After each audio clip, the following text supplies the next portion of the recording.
অসমৰ তেজপুৰ জিলাৰ এটি ৰজা দিনৰ ঠাই যি ঠাই হৈছে অগ্নিগড়। আহক আমি আজি অগ্নিগড়ৰ ভিতৰৰ অংশ কেনেকুৱা চাওঁগৈ। প্ৰথমতে আমি এইফালেদি গৈ এই টিকেট কাউণ্টাৰটোত টিকেট কাটি ল'ব লাগিব। আমি সপৰিয়ালে গৈছিলোঁ যিহেতু সেয়েহে টিকেটকেইটা কাটি ল'লোঁ। বেছি নহয় 30 টকাকৈ টিকেট এজনৰ বাবে, আৰু সৰু ল'ৰা ছোৱালীবিলাকৰ টিকেট নালাগে। প্ৰথমে গৈ সোমাই গেটত টিকেটকেইটা দি আমি এজনকৈ সোমাই গ'লোঁ, আৰু সোমাই গৈ ভিতৰত দেখিলোঁ বহুত মানুহ আছিল। বহুত ঠাইৰ পৰা বহুত মানুহ সেই ঠাই চাবলৈ আহিছিল। বহুত সুন্দৰ পৰিৱেশ, যিহেতুকে পাহাৰৰ ওপৰ অংশ পাবগৈ লাগিব। এনেদৰে আমি ষ্টেপেৰে ওপৰলৈ উঠি গ'লোঁ।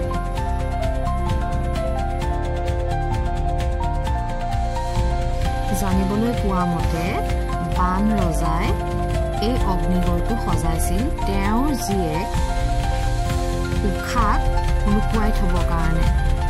এই কাহিনীটো আপোনালোকে বাৰু জানেনে? এই ভিডিঅ'ৰ মাজেৰে কাহিনীটো অহা আগি অলপ আলোচনা কৰোঁ। উষা হৈছে বান ৰজাৰ জীয়েক, আৰু তেওঁৰ বান্ধৱী আছিল চিত্ৰলেখা। এদিন তেওঁ ৰাতি সপোনত এজন ৰাজকুমাৰ দেখা পাইছিল, আৰু সেই কথা তেওঁৰ বান্ধৱী চিত্ৰলেখাক বিৱৰি কৈছিল। চিত্ৰলেখা আছিল চিত্ৰবিদ্যাত পাকৈত, যিহেতুকে তেওঁ কোৱা মতেই চিত্ৰলেখাই উষাৰ বিৱৰণ মতেই চিত্ৰলেখাই সেই ৰাজকুমাৰজনৰ ছবি অংকন কৰিছিল।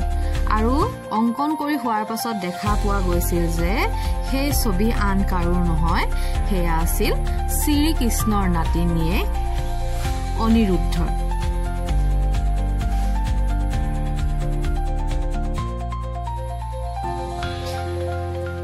ইয়াতে ধুনীয়াকৈ উষাই কেনেকৈ বিৱৰণ দিছিল চিত্ৰলেখাক, তাৰ ধুনীয়াকৈ প্ৰতিমূৰ্তি বনাই থৈছে, আৰু ইয়াত চিত্ৰলেখাই ধুনীয়াকৈ বনাই আছে।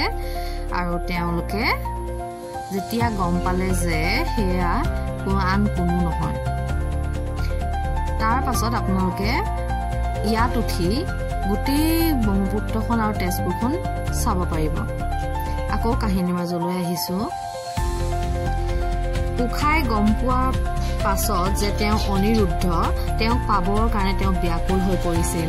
তেতিয়া তেওঁৰ বান্ধৱী চিত্ৰলেখাই তেওঁক কৈছিল যে তুমি চিন্তা নকৰিবা, যিহেতুকে মই বহুতো বিদ্যা জানো, মই তেওঁক তোমাৰ ওচৰলৈ আনি দিম। আৰু তেনেকৈ কৈ চিত্ৰলেখাই অনিৰুদ্ধক শোৱা পাতিৰ পৰা হৰণ কৰিছিল। আৰু এই যে ওখ ষ্টেপবোৰ দেখিছে, তাৰ ওপৰেদি আমি বিশাল ব্ৰহ্মপুত্ৰখন দেখিবলৈ পাওঁ। এয়া দেখিছেনে? এয়া হৈছে বিশাল ব্ৰহ্মপুত্ৰ। অগ্নিগড়ৰ ভিতৰৰ পৰা আপুনি ব্ৰহ্মপুত্ৰ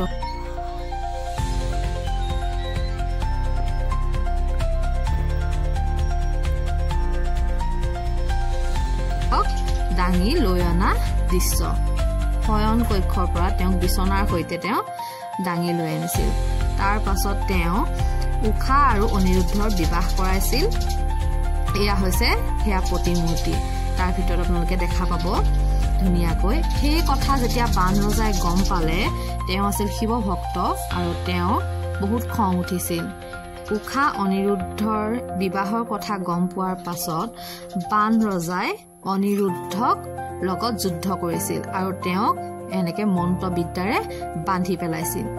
সেই কথা গম পাই কৃষ্ণই খুব খং উঠিছিল। ইফালে বান ৰজা আছিল শিৱৰ ভক্ত, সেয়েহে তেওঁ শিৱক তেওঁৰ হৈ যুদ্ধ কৰিব কৈছিল। যিহেতুকে বান ৰজা কৃষ্ণৰ সমান শক্তিশালী নাছিল, সেয়েহে এই যুদ্ধত শিৱই তেওঁক সহায় কৰিছিল।